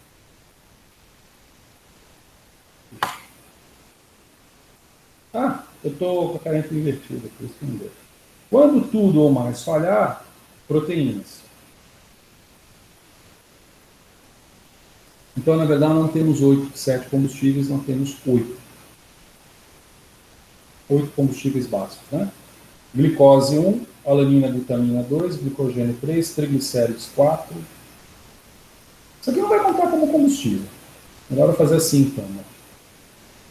Alanina e glutamina, glicose circulante, fosfocreatina, glicogênio, triglicéridos, ácidos graxos. Ácido graxo e triglicéridos, na verdade, não é triglicérido, não. O combustível é o ácido graxo, que é ele que vai gerar energia. O triglicéridos é a forma com que esse ácido graxo está linkado a ele. Né? Ácido graxo, corpos cetônicos e proteínas. Vamos contar? 1, 2, 3, 4, 5, 6, 7. Continuou 7. Continua 7. Vamos para cá, cadê minha mídia? Já está aqui. Glicogênio, ácido graxo. Eu botei glicogênio lá? Botei. Glicogênio, ácido graxo, proteína. Proteína é a última coisa que o corpo quer queimar. Por quê? Porque a proteína tem 1 milhão de funções. Enquanto o glicogênio está lá parado para virar um monte de molécula de glicose, pelo menos não se descobriu ainda, que eu saiba, não se descobriu, mas às vezes se descobriu, eu não estou sabendo. A forma, vamos dizer assim, bioativa do glicogênio como polímero, né? Como polímero, o que ele faz como polímero, eu acho que vão acabar descobrindo. Vão acabar descobrindo. O que o glicogênio como polímero faz? Porque o que se sabe é que ele é quebrado e gera glicose. Vamos embora, vamos queimar glicose. Então, beleza, voltemos aqui, na mídia. O que importa é a mídia. Então vamos fazer, ó, salto Wolff. E aqui você tem o tecido, fontes primárias de energia, né? E o tecido aqui, ó, músculo, músculo, músculo. E aqui já não é mais músculo, tá? Ácido graxo, proteína que pode vir do músculo do fígado. Então, um salto Wolff, 3 segundos, é uma natureza. Então, se a gente colocar aquele quadro inicial, né, no início da conferência, você tem uma situação anabólica ou catabólica. Bom, todo exercício físico em jejum ela vai ser catabólica. Então, você já visualiza que os hormônios envolvidos, no caso do exercício físico, pode ser o cortisol, a adrenalina, e no caso do jejum pode ser o glicagon. Tá? Então, vamos lá. Iniciar. Olha o que vai acontecer nessas colunas aqui, tá? Essas colunas aqui, ó. Iniciar. Pronto. O que aconteceu aqui? Vou voltar. Você zera aqui, ó. E vai de novo, ó.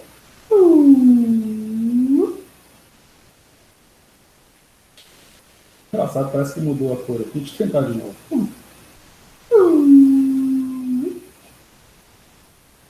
Viu, hein? Parece que uma hora dá uma coisa e outra hora dá outra coisa. Olha lá. Ah, não, deve ser do meu computador, né? Isso aqui é programa de Windows e está rodando em Windows. Tomara que seja isso, né? Mas vamos parar de fazer por U e vamos ver o que está acontecendo. O meu ATP todo, em 3 segundos, é o ATP circulante. A gente não pode considerar o ATP circulante como um combustível, porque ele já é o elemento utilizado para a contração muscular. Então ele não é uma fonte de energia, ele é a molécula utilizada para a contração muscular. Você não é a queima dessa molécula, é a queima do ATP, da fosfocreatina, do ATP, do glicogênio, que vira glicose, de glicose cai no Krebs, que cai, transforma em NADPH, que cai na cadeia respiratória e forma ATP. Né? Então, o ATP, na verdade, está embutido aí em todo esse processo. Veja que o que você gasta rapidamente é a fosfocreatina muscular. Você não mexe com glicogênio, com ácido graxo, com proteína. Se eu colocar 100 metros rasos agora, ó, um pouco mais lento, eu consumo a fosfocreatina e começo a consumir um pouquinho aqui do glicogênio, tá vendo? Do glicogênio muscular. Repetindo. Eu começo a consumir um pouco do glicogênio muscular aqui para 100 metros rasos. Ou seja, as rotas catabólicas são as mesmas, mas a intensidade delas aqui é diferente. Né? E eu entro aqui num regime inicial de anaerobiose, ou seja, glicólise anaeróbia, e entro num regime inicial também de Krebs, bem discreto aqui, né? Aliás, não é nada inicial, a anaerobiose está acontecendo pra caramba aqui, né? Eu entro aqui em aerobiose de Krebs cadeia. Se eu for para 400 metros rasos, você vê que minha fosfocreatina, o ATP foi instantâneo, fosfocreatina quase instantâneo. E o glicogênio segura a onda enquanto o ácido graxo aqui está parado. Certo? Voltando. 0. 50 segundos. Rapidamente eu esgoto esses estoques e o estoque de glicogênio muscular ele vai até um determinado limite, a partir desse limite ele se encerra. Mas eu não mexi ainda com ácido graxo com proteína. Posso mexê-lo quando eu pegar uma maratona. Vamos ver o que acontece numa maratona. Instantâneo. Aqui eu já estou queimando glicogênio, começo a queimar ácido graxo e começo a queimar proteína. E ao queimar ácido graxo, eu começo a produzir corpos cetônicos. Tá? Então é essa a ligação que a gente viu aqui. Ó. Quando eu vou queimando ácidos graxos, eu vou liberando corpos cetônicos. Tá certo? Então, numa sequência, né, combustíveis utilizados. Você tomar cuidado para não entender que fosfocreatina se transforma em glicose, que se transforma em alanina, que se transforma em glicogênio, pelo amor de Deus, né? Não é essa a lógica. Desculpa levantar o santo nome então. Não é essa a lógica. A lógica é o uso, né? Uma sequência de uso. Agora a gente escrever, né? Vamos escrever. Sequência de uso.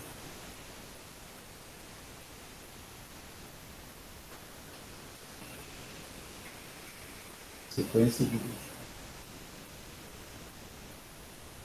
Tá? Salva de novo, vai que dá falta. Voltando na nossa mídia, vou voltar novamente aqui, vou zerar, vou iniciar de novo. Então veja que ATP, fosfocreatina ATP circulante vai embora, instantaneamente. Glicogênio é consumido em algum limite e ácido graxo vai sendo produzido. E proteína começa a ser queimada. Então, isso faz com que atletas e a nutrição desportiva envolva muito a oferta de aminoácidos essenciais ou oferta de alimentos proteicos, né, ricos em proteínas, porque você também demanda uma queima de proteína que precisa ser substituída. Jejum curto de 12 horas. Agora, quem vai mandar já não é mais a adrenalina. Quem vai mandar agora é o glicagon. Bem? Não é mais tanto cortisol, é mais o glicagon. Então, se a gente inicia, vamos ver o que acontece no jejum de 12 horas. Ó, obviamente que os circulantes musculares não se mexem, mas eu mexo no glicogênio hepático, eu mexo na queima de ácidos graxos, fígado, e aonde ele tiver armazenado que eu posso usar, né, na banha, nas gorduras nossas de cada dia, e eu queimo um pouco de proteína, certo? Veja que o ATP circulante e a fosfocreatina circulante não foram utilizadas. Zero faz de novo. Mas eu queimo. Esse glicogênio agora já não é mais o glicogênio muscular. Esse glicogênio é o glicogênio hepático. Certo? O glicogênio do fígado. E eu começo a queimar um pouco de proteína também. É uma mídiazinha pedagógica, mas ela é bonitinha, né? É um pouco.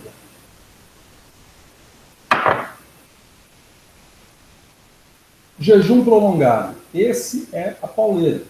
3 dias sem comer. O que deve acontecer aqui? A gente deve queimar glicogênio. Onde é que tá? Deixa eu colocar uma cor mais óbvia aqui. A gente deve queimar glicogênio bastante. Obviamente, depois dessa sequência, a gente deve mobilizar pela lipólise os triglicéridos. A gente vai mobilizar ácidos graxos. Vamos mobilizar o ácido graxo por transporte de albumina. Corpos cetônicos a rodo, né, que está no jejum, corpos cetônicos a rodo, e depois proteínas. Então, se não vejamos, mídia, iniciar. Veja que o glicogênio foi embora, o ácido graxo vai sendo consumido, e aqui começou a aparecer a produção de corpos cetônicos aqui embaixo. Por quê? Porque o consumo de ácido graxo é um consumo intenso no jejum prolongado. Isso leva, inclusive, à acidificação dos tecidos.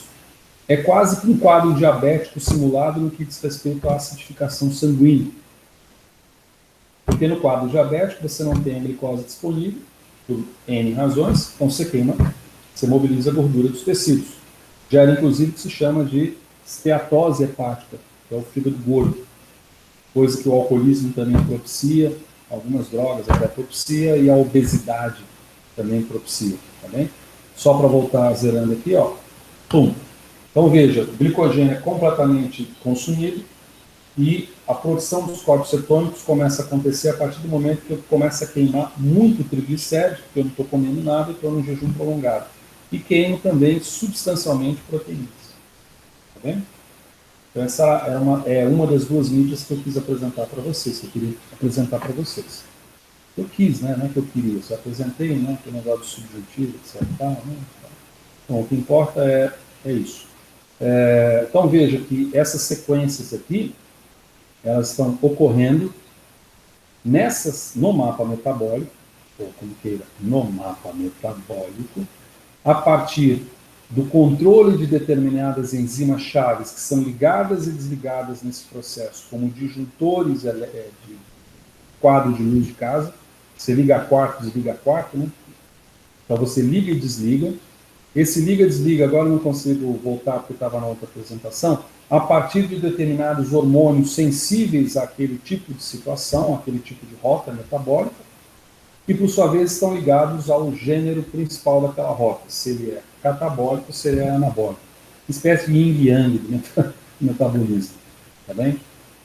Então, resta responder como que isso acontece, né, como é que esse quadro aqui que a gente acabou de evidenciar aqui, ó, eu tenho consumos simultâneos de glicogênio, de ácido graxo e proteína.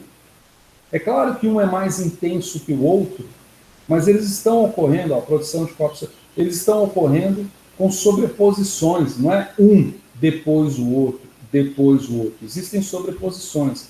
Então, existe um certo grau de, como é que fala? Um certo grau de simultaneidade desses processos. Então, para isso, vamos a uma outra mídia, também disponível aqui na Biblioteca Digital de Ciências. Vou só ilustrar como é que aqui, ó. É só você digitar aqui AMP. Aí vem aqui, ó, sinalização intracelular, AMPC. Aí você clica lá, ele vai mandar entrar no site, aí você baixa o arquivo. Eu acho que eu estou logado aqui, porque eu estou logado aqui em algum lugar. Você está em home, agora eu já não sei se eu estou logado. Mas aí você clica aqui, você precisa se logar, é gratuito, obviamente, e aí você baixa o arquivo. Eu vou deixar disponível também. Vamos abrir o arquivo aqui para mostrar como que esse processo ocorre simultaneamente. Eu espero que dê certo. Aqui, ó. Aparentemente deu certo. A ideia, eu vou colocar aqui mais uma pequena apresentation proposition. Salvar, exportar, aceitar, beleza. Para poder fazer mais um 4.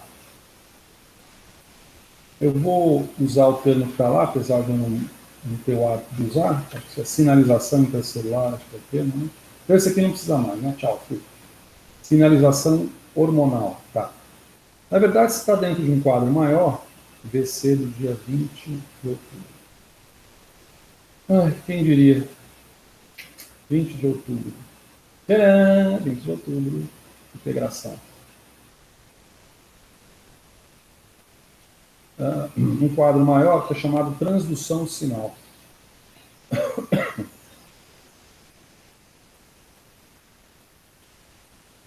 Tá? Transdução de sinal. Transdução de sinal é o seguinte, ó. Aqui você tem, meu Deus, eu tenho 20 minutos mais ou menos e estou fazendo uns desenhos. Então, vamos lá. Vamos dizer que aqui você tem uma torre de rádio. Então você tem um emissor, a onda de rádio se propaga, que é a mensagem, né? Mensagem é com N, burrão. Mensagem.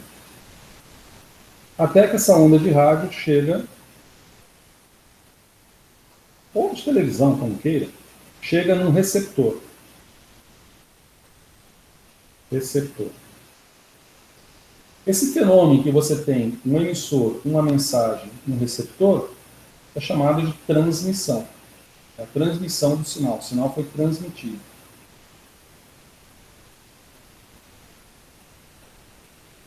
Transmissão.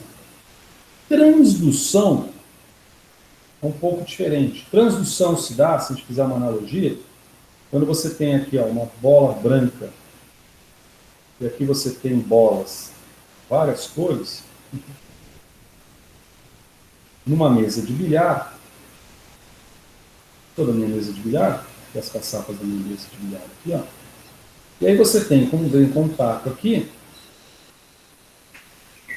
na minha época tinha um cara chamado Rui Chapéu. Se botar um Google e digitar Rui Chapéu, eu acho que vai aparecer esse cara. Aqui no Brasil, o que mais era famoso é aparecer na televisão, em sinuca. Se você bater com essa bola branca aqui, essa bola branca vai bater nessas bolas aqui e vai, por exemplo, encaçapar essa bola aqui, encaçapar essa bola aqui. Só que a bola branca, isso aqui é branca, a bola branca não bateu diretamente naquela bola que foi encaçapada. Ela bateu numa outra, que bateu numa outra, de repente, que bateu numa outra, que encaçapou. Isso é chamado de transdução. Na área de vocês, em química, tem os chamados transdutores, né? Você tem, por exemplo, sensor, atuador, transdutor. Então, transdutor é uma espécie de tradutor até, né? Você tem um sinal e esse sinal ele é interpretado e amplificado de alguma forma. A transdução do sinal faz isso. A transdução do sinal metabólico pode se dar por várias pode se dar de várias formas. Ela pode se dar, por exemplo, por canais iônicos. Tá? Canal de cálcio, canal de sódio, canal de cloreto, canal, quer dizer, passa uma coisa para outra, se liga aqui, se liga ali, lá, tá, um pau. Ela pode se dar também pela cascata, chamada, que eu não vou entrar em detalhes disso, cascata de fosfatidil-inositol.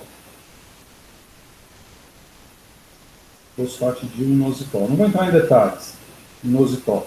Mas basicamente você imagina o seguinte, tem uma enzima, uma lipase, essa lipase quebra um lipídio de membrana e liberam duas substâncias. Essas substâncias podem ativar, como uma bola branca, várias outras substâncias para culminar no efeito final. Cascata de fosfatidil-inositol.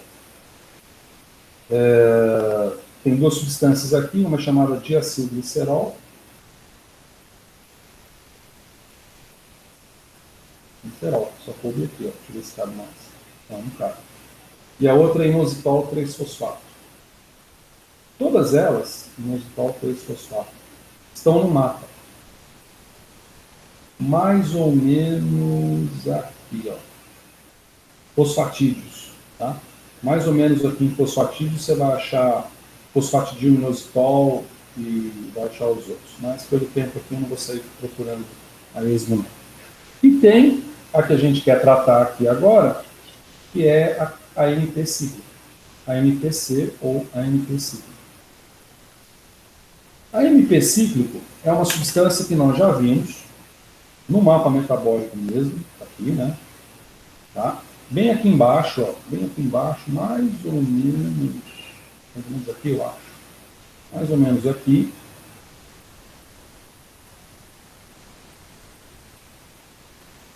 Eu acho que eu fui aqui, ó. Na verdade, é no metabolismo do glicogênio, aqui, ó, metabolismo de polissacarídeos. Está aqui, ó, nós vimos o metabolismo. Ah, pronto, sua anta, olha o que você fez. Beleza, recuperei. Em que basicamente o que você tem é um AMP, quer dizer, um ATP que vira DP, que vira AMP, não. Ele é um ATP que ele é quebrado por um enzima e vira AMP direto. E aí você tem essa ciclização aqui, 3 linhas, 5 linhas aqui, tá? Ocorrendo aqui na ribose. Isso aqui é chamado mensageiro secundário. Então esse AMP ciclo, se a gente voltar aqui, ele vai ser chamado de mensageiro secundário. Então, mensageiro secundário. Uai, o emissor, aqui nesse quadro aqui, ó, o emissor gera uma mensagem, essa mensagem é transportada pelo ar e o receptor detecta. Agora, imaginamos um fenômeno um pouco mais complexo, né, em que você não joga essa mensagem no ar, você joga essa mensagem no satélite. E esse satélite emite essa mensagem para uma central. E essa central, como é que faz? Não é traduz, não. Ela decodifica esse sinal para um outro. Então você tem processos ali que permitem, inclusive, a amplificação desse sinal, no qual o emissor não está mandando a mensagem só para o seu rádio. De repente você tem todo mundo recebendo a mesma mensagem, mas não recebe a mensagem a partir da mensagem em si, e sim a partir de uma série de processos intermediários, que seriam mensageiros secundários, terciários, etc. Né? Centrais, canais, não sei o quê. Isso você tem aqui. Então, o AMP cíclico ele é considerado um mensageiro secundário. Como é que ele funciona? Primeiro, vamos dar uma introdução. Deixa eu dar uma introdução rápida aqui. A introdução está chata. Uma abertura. Voltamos à abertura. Vamos à animação. Acho melhor ir para a animação direto. Animação. Tá. A animação está aqui. Ah, aqui está J. Ó. Você tem uma legenda aqui, tá? Esse carinha aqui, é um hormônio. Vou imaginar que esse hormônio seja, no nosso exemplo de atividade física, o glicagon. O cortisol. Tá? Na verdade, aqui não vai poder ser o cortisol, não, porque está se ligando aqui em cima. Em vez de ser atividade física, eu estou com fome, jejum. Aí pode ser o glicagon. Tá bem? Então vamos dizer que ele seja o glicagon. Então, o glicagon pode interagir aqui nessa superfície aqui, dessa proteína. Essa proteína é um receptor. Receptor de quem? Receptor dele, receptor do glicagon. Ela está em estado inativo quando ela está cinza, então ela está em estado inativo. E quando ela ficar verdinha, ela fica em estado ativo, verde e azul. Aí você tem esse conjunto aqui, ó, inativo ou ativo, que é chamado proteína G. Bem? Então aqui ela está mais ou menos com essa cor aqui ligada, está ligada com GDP, então ela está inativa. receptor inativo, proteína G inativa. Por que ela é confusa desse jeito? Porque ela tem subunidades, é uma proteína quaternária, em várias subunidades. Tem pelo menos a subunidade gama, alfa, beta, certo? Ou alfa, beta, gama. Essas três aqui. E por que ela chama proteína G? Porque tem um GDP ligado a ela. Como que eu ativo essa proteína? Eu ativo essa proteína quando o GDP é trocado por um GTP, ou seja, o difosfato é trocado por um trifosfato. Aí eu ativo essa bichinha. Tá? E aí eu tenho um pouco mais à frente aqui uma enzima chamada adenilatociclase. Aqui está representado em estado inativo, cinza, portanto ela está em estado inativo. Então veja que tudo que está cinza aqui está em estado inativo, né? Na verdade tudo dois, né? Porque o receptor é adenilato somente. E aqui eu vou ter o ATP, representado desse jeitinho aqui, e o AMP cíclico, representado como um fosfato só, ligado ciclicamente, tá vendo? E aqui eu tenho as etapas. Uma ativação, uma conversão, uma ativação de uma determinada proteína, uma resposta celular, e aí a animação completa. Bom, se a gente observar esse ATP, esse AMP, esse adenilatociclase, somente esses aqui no mapa, a gente vai ver aqui, ó. Eu tenho a ATP, aí graças à ação de, por exemplo, catecolaminas, graças à ação não, na verdade eu tenho ação de catecolaminas, que seria adrenalina, noradrenalina, PSH, LH, eu tenho, por ação da adenilatociclase, a conversão desse ATP em AMP. E assim como está no mapa, esse AMP estimula determinadas enzimas, fundamentalmente proteína quinase A, que nós vimos em outras aulas, em metabolismos variados como de carboidrato ou de lipídio, que está associado a processo de fosforilação. Então, por exemplo, aqui no metabolismo do glicogênio, ela ajuda a fosforilar enzimas, essa enzima aqui, ó, fosforilase quinase, que sai da sua forma inativa para a forma ativa. Tá? Não sei se vocês lembram, essa bichinha está aqui também. Ó. No finalzinho da via glicolítica, aparece também a proteína quinase A, fosforilando a piruvato quinase, tornando inativo. E eu não sei se vocês lembram também, se a gente descer mais um pouquinho aqui, ó, acho que eu desci demais. Vou usar para cá. Se a gente descer um pouco para cá, ó, você tem... Aqui não, é um outro lugar, agora eu me perdi. É um outro lugar em que você tem a presença dessa proteína quinase A. Mas vamos focar onde a gente tem aqui o AMP cíclico. Então, nesse processo de amplificação, o que vai acontecer nessa animação é a ativação de quinases, basicamente proteína quinase A, está aqui, ó, proteína quinase, ativação da proteína quinase, mediante essa cascata. Então, vamos lá. Vamos executar. O primeiro passo é a ativação da adenilatociclase. Então, olha só. O hormônio se liga no seu receptor, ele é ativado, e ativando o receptor, ele ativa a proteína G. Vamos repetir isso, tá?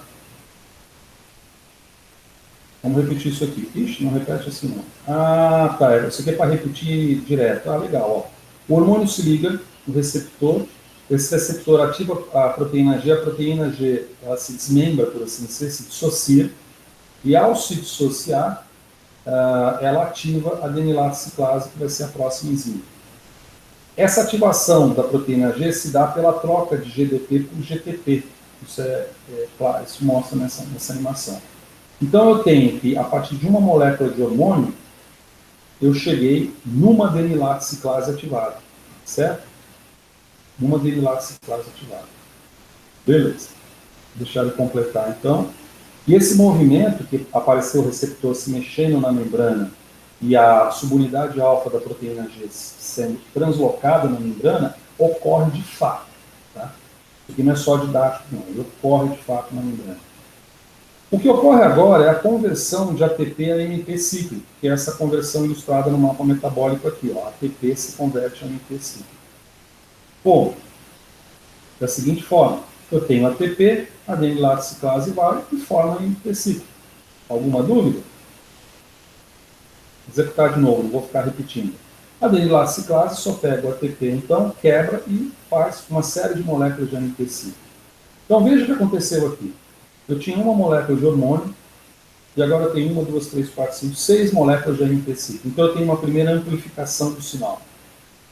Então, o meu sinal, que antes era um hormônio, agora já são 6 moléculas. É claro que isso no nível celular são números que seguem a lei de Avogadro, né? A distribuição de Avogadro. São números gigantescos. Mas você entende que em cada um desses aqui, eu posso ter, por exemplo, uma ativação específica de uma proteína quinase, que como a gente viu no mapa, olha, um AMP cíclico pode ativar uma proteína quinase A. Então, se nós voltarmos à ilustração, você vai ver aqui, ó, cada uma desses AMP cíclicos podem agora ativar essa proteína quinase. Então, vou mostrar novamente. A proteína quinase está inativa, chega ao AMP cíclico, se liga nela, ela gera subunidades ativas. Essas subunidades ativas são responsáveis por processos de fosforilação que levam à resposta celular. Então, se eu executar agora aqui a resposta celular, o que eu tenho? Um ATP, ou seja, se eu tenho uma enzima, graças a ATP eu tenho uma fosforilação. Eu tenho uma enzima, eu tenho ATP, vem a denilase ciclase, fosforila a enzima. E aí eu tenho o quê? Aquela modulação chamada modulação covalente.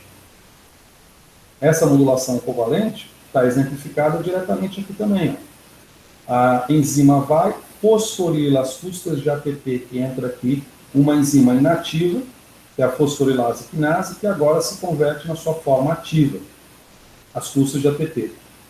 Essa fosforilase quinase ativa agora, que não é a proteína quinase A, já é uma outra quinase, ela pode fosforilar glicogênio e fosforilase, tornando-a ativa. Então, se a gente exemplificar aqui, a gente tem, numa animação completa, um elemento que parte de um hormônio único para ativação do seu receptor, deslocamento da subunidade alfa proteína G, para ativação da denilase ciclase, conversão em AMP cíclico e ativação de proteínas quinases a partir desse AMP cíclico, para ter essas subunidades agora que estão ativas. Essas subunidades, trocentas delas, podem agora fosforilar enzimas grascustas de ATP, fazendo esses disjuntores ficarem ligados ou desligados. Ou seja, eu tenho ativações ou inativações dessas enzimas em vários pontos do mapa metabólico.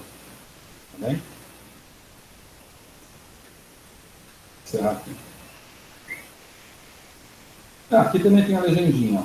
Proteína quinase, subunidade catalítica ativa, enzimas inativas, ficam coloridas ativas por fosforilação e aqui as duas genes. Então veja que somente nessa parte do glicogênio eu consigo exemplificar o processo de transição de sinal, que é esse processo que foi ilustrado aqui, em cima desse AMP cíclico. E com isso, a gente consegue justificar o porquê, quando eu estou com fome, vários processos metabólicos ocorrem praticamente simultâneos. Então, eu tenho a minha glicólise aeróbia funcionando, simultaneamente, por exemplo, a minha glicogenólise, como foi demonstrado aqui. Isso, quando você coloca em quadros fisiopatológicos, é a última coisa que eu vou mostrar para vocês, tá? Vou até salvar isso aqui como 3, né? Quando você... Opa, salvo isso como 3. Quando você coloca isso em quadros fisiopatológicos, você vai encontrar a seguinte gracinha. Integração, quadros, esse aqui, ó. Quadros. Você vai encontrar não um mapa metabólico, tá? Você vai encontrar não um mapa metabólico, mas você vai encontrar um mapa orgânico. Esse mapa orgânico, dependendo, você pode acreditar na ciência ou na filosofia chinesa, mas os tecidos vão ser mais ou menos, é o cérebro, é o fígado, são os rins, o pâncreas, tá? São tecidos vitais em que ocorrem processos vitais. Então aqui você tem, por exemplo, exemplificado, dá mais 2 minutos para a gente terminar a aula, 2 ou 3, tá, na verdade.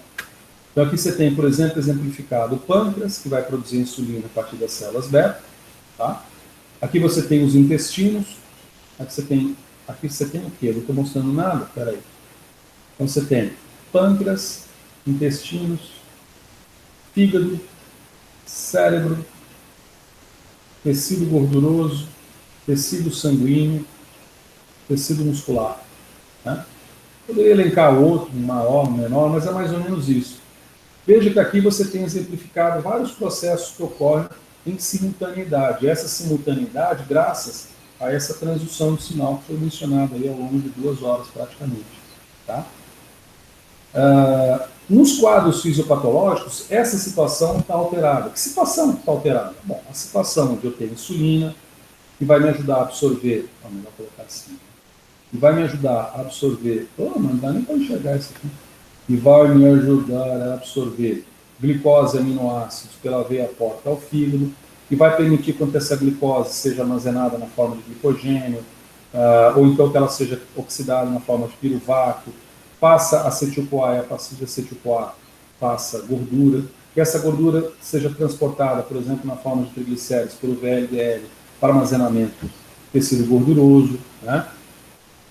Para que o glicogênio muscular possa ser queimado em determinadas situações para produzir aerobiamente CO2, né? Para que eu tenha o ciclo de Cori sendo desenvolvido entre o fígado e as células sanguíneas. A pauleira dá quando eu tenho um problema.